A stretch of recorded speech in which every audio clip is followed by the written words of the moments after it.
Norwegian Roald Amundsen was one of the legendary explorers of the heroic age. Born into a family of Norwegian shipbuilders in 1872, he had been inspired by explorers of the 1880s. Between 1910 and 1912, Amundsen led the first expedition to reach the South Pole, using sled dogs and arriving at the pole on December 14th, 1911, 5 weeks ahead of a rival team led by British explorer Robert Falcon Scott, who died on his return trip. In 1925, Amundsen sought to be the first person to reach the North Pole by air using flying boats. But when one was damaged during a landing, he and his crew had barely made it out with their lives. He became convinced that the best possibility to cross the pole by air was to use an airship and planned an expedition for 1926. Amundsen signed a contract with Italian airship designer Umberto Nobili to use his semi-rigid airship, then called the N1.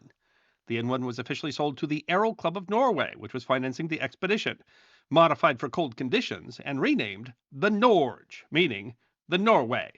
A wealthy American explorer named Lincoln Ellsworth also helped to finance the expedition and accompanied Amundsen and Nobly on the trip.